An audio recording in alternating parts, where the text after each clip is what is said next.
Di namin nakalain, magkaisa kami dito. Mga taong puro saya at mga palabiro. Mga artistahin sa audisyon di nakapasa.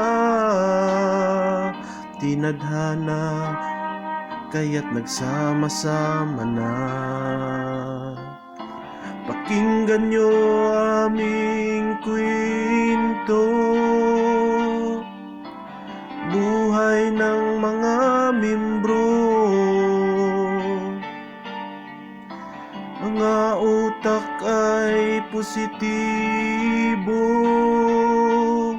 ngunit sa kalokohan kami ay magkasundo. Kaming lahat ng mga membro, VIPS ang aming grupo. Sa pagtulong ay wagas problema nilulutas. Kaming lahat ng mga membro, nagkaintindihan kahit paano. Kaming lahat ay malalayo, malapit man sa aming puso.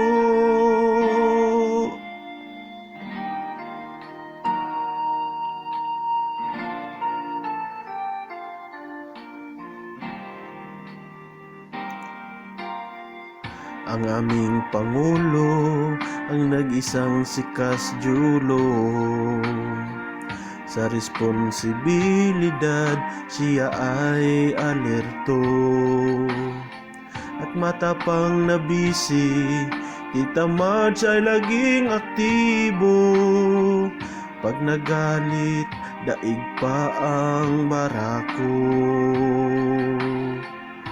Sinundan din naman ni Chirian,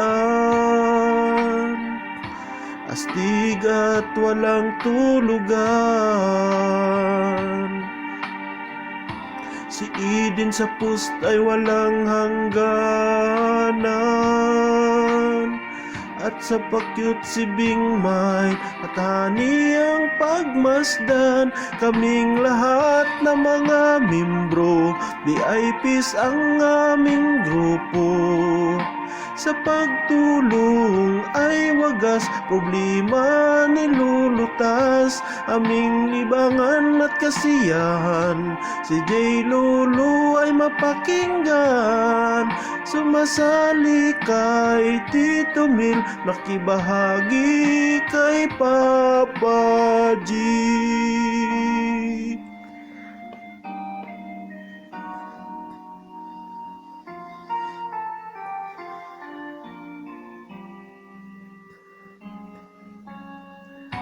Nandyan si Philly at Inday Alamo.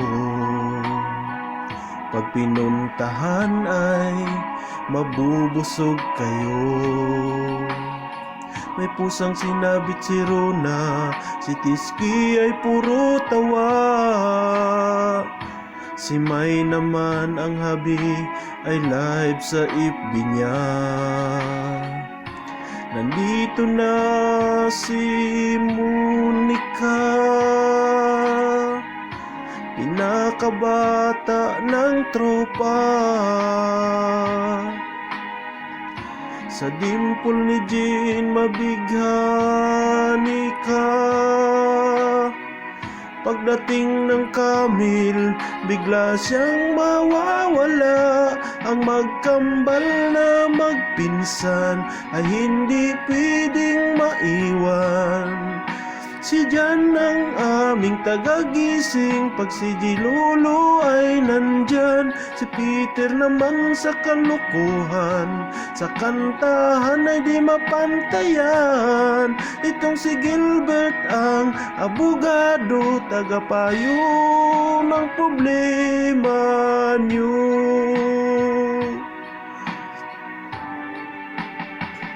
Pag-shopping di pa huhuli, kasama kami ni Kasmilani. Itong si Pinky tagahawak ng money, di pa rin paiwan ng beauty. Si Marlene naman ay minsan lang matulog nang walang pakialam. Itong si Nara sa trabaho ay busy, abala lagi na lang.